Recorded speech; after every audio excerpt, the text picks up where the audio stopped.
Hi there, welcome to Open Roads, a show where we take walks through open and transitional areas in games, doing a bit of sightseeing in a virtual tour of sorts. If you're new to the channel, welcome. We talk about all sorts of things here, mainly focusing on the smaller aspects of games and movies, celebrating the mundane and minute. As always, grab yourself a tea or a coffee and sit back as we take a walk together.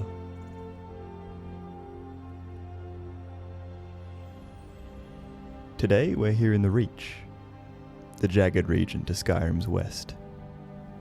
Here the stony road winds its way through the maze, conforming to the unpredictability of the landscape.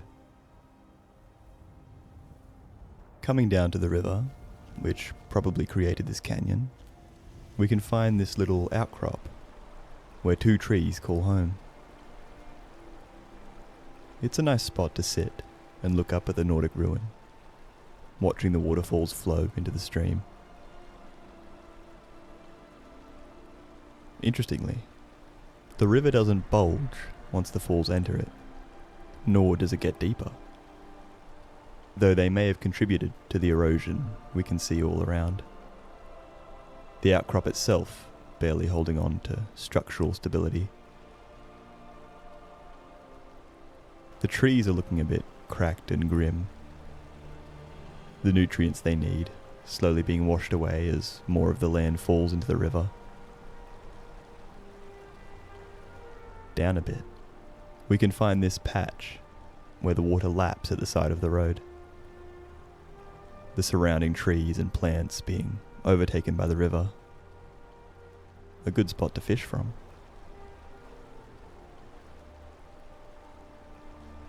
It's clear the Reach is pretty unstable, with landslides and potential flooding threatening any traveller who chooses to make their way through. And that's besides the creatures, bandits and Foresworn you're likely to come across. Peering around, it always seems like there's hidden places where one could watch you with ill intent. Nooks and crannies tucked all over the mountains. This area of the road has seen better days. Flanked by the river on both sides, it seems certain sections find themselves underwater quite often. It's fine to walk over, but you can imagine how difficult it would be to drive a cart through the area. Constantly getting snagged, wheels being damaged or supplies falling off as the cart shakes. I'm sure a clever bandit would have these locations marked, simply waiting for a poor trader to find themselves stuck before pouncing for their treasures. With the corruption and self-serving attitude of Markarth's elite, I'm sure it will be a while before these roads see any form of maintenance. Unless their silver export is affected, then you know it would be fixed within the hour. The Reach's reclamation of dwarven architecture has always been one of my favourite aspects of it. And we can see some of that here as we come across this old Dwmer pillar that has been transformed into a shrine of Dwmer. I wonder if this structure was also a shrine for the Dwmer. It certainly looks like one, with uniform pedestals and fire basins. Or it could have been a marker for travellers making their way through the night. Or perhaps it marks something below us, deep underground. People have left offerings of gold, jewellery, mountain flowers and weaponry.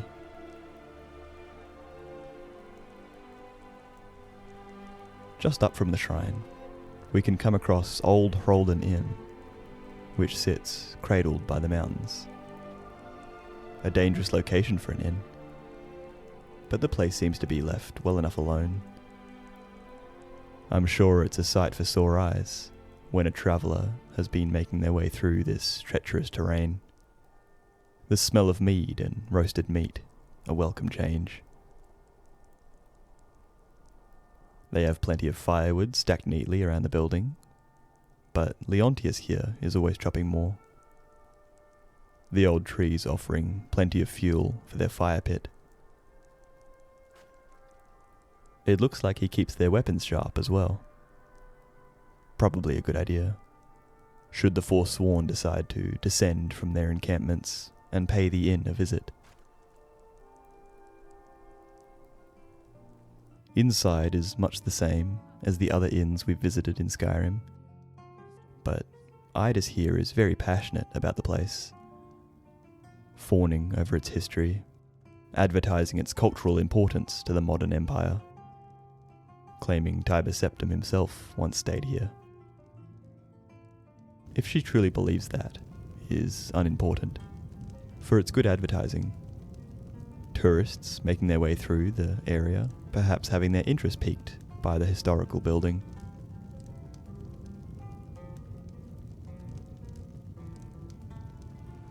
The day is still young, so we can continue on, passing this huge waterfall by the inn as the land slopes down, carrying us deeper into the valley. You'd want to bring your wet weather gear, for I'm sure the spray from the falls drifts over the road, threatening health and any goods you might be transporting. Despite featuring little snow, you can almost feel the biting cold of the reach, the type of chill that gets right down to your bones. Just by this split in the falls, where the roar of water is almost deafening, we can find a chest filled with levelled goodies. I wonder who left this here. Perhaps it toppled from a passing cart and found itself carried by the river. Or maybe someone placed it here, holding emergency supplies or working as a dead drop. Either way, it would be extremely difficult to get if the Dragonborn wasn't literally made out of lead and can withstand the current. An ordinary person would probably be swept over the falls if they made an attempt to see what's inside.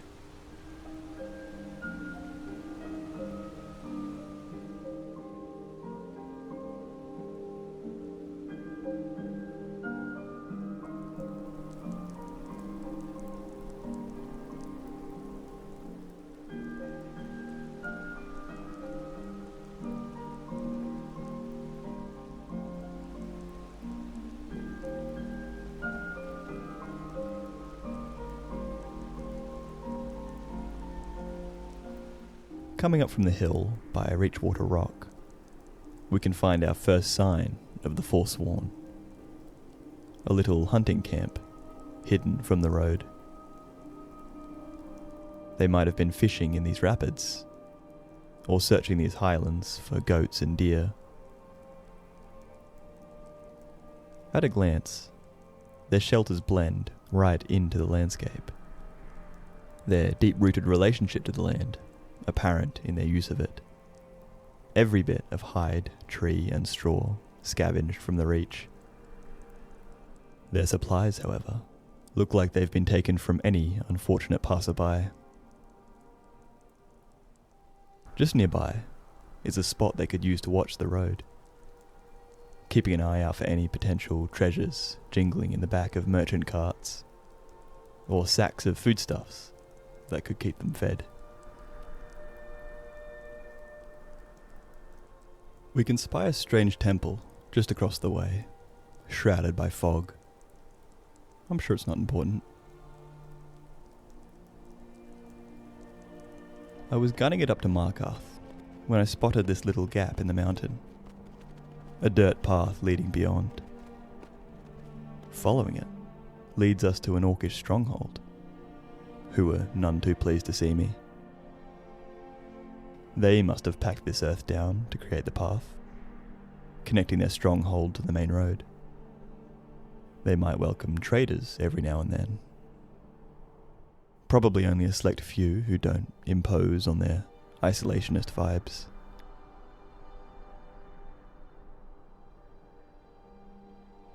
From the stronghold, we can spot an old Dwmer watchtower that looks out over the valleys. Old and overgrown with moss, the place still stands strong against the wind. An old archway, welcoming us to explore.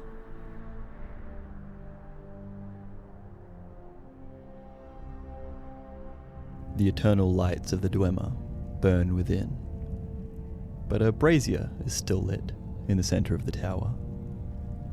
Someone must have been in here recently. Perhaps a researcher on the Dwmer, who was emptying these wine bottles as they poured over these devices on the desk. A book detailing the history of a legendary Dwmer creation sits nearby. The tale of a golem, exoskeletal armor. It reads more like science fiction, indicating just how advanced these people were, and what has been lost with their disappearance. Outside, we get an awesome view of the Reach. The rivers winding from every direction, countless mountain tops, and yet, the throat of the world still rises above all. Returning to the main road, we can round the mountain to visit the capital of the hold, Markarth, a Dwemer city completely co-opted by the Nords. An eons old structure, now a simple wall around a farm. Ancient bunkers, now housing for mine workers. It reminds me of the ancient Greeks, Romans, Mayans and Egyptians of the real world, to name a few, whose many grand structures sit half decayed and buried under millennia of human progress and regress. The Stone City will be getting its own dedicated exploration soon, rest assured. There's a little lakeside town we're visiting first though.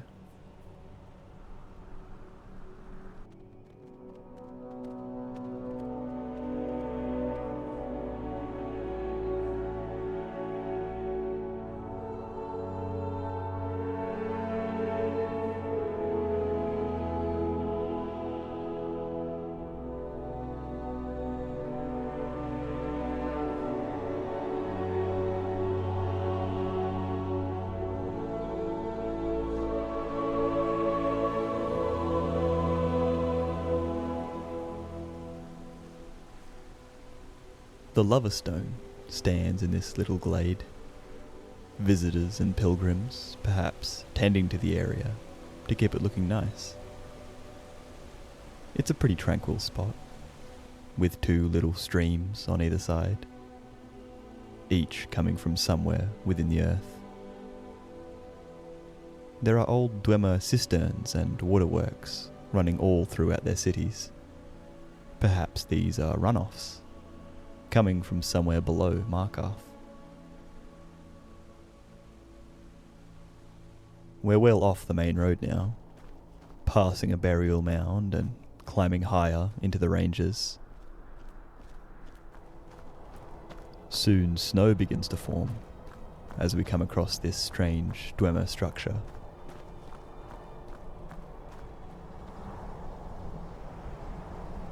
Old pipes protrude from the ground around the building, hissing as steam is pumped from below.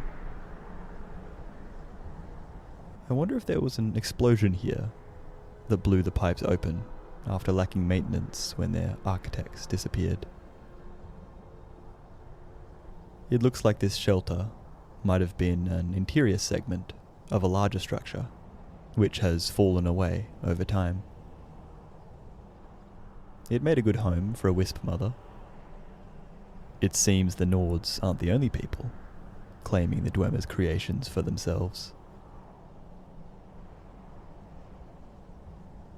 Down from the mountaintop, we can find the small village of Karthwasten. A simple place, dealing with a bit of pressure from the Silverblood family. It looks like they both dig up ore and smelt it into ingots, all on site. They have some animals, but no farmland to speak of, so trade must be the source of most of their food.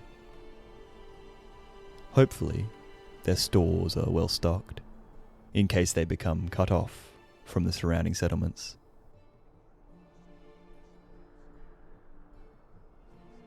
Interestingly, just above the town, we can come across this altar, lit by candlelight and doused in blood.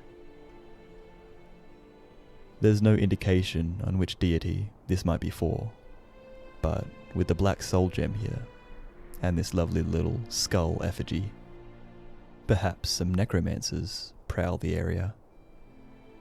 Or the people of Karthwasten are into more hobbies than just mining. From Karthwasten, we can see a confluence of the Reach's rivers, all joining here before making their way down towards Solitude. There was once a Dwmer structure sitting on the shore, but it has collapsed completely. Perhaps once another of the small shrine structures. The ground it sat on probably shifted as the river cut its way through, eventually eating away at the foundations of the structure.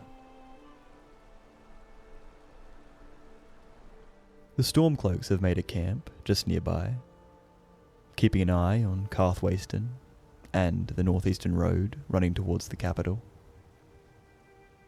This bridge would be an important place to hold.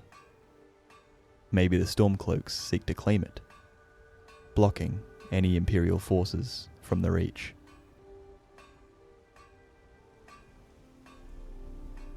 The wind falls away as we come into the northern foothills. It's a pretty barren place, the ground hard and frosty. It looks like the Foresworn like to hide out here, amongst the endless piles of rock.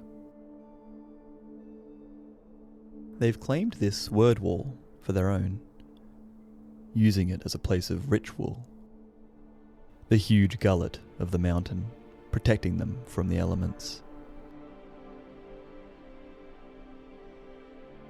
I love the vines that cling to the cliffside. It makes the area feel like a secret garden of sorts.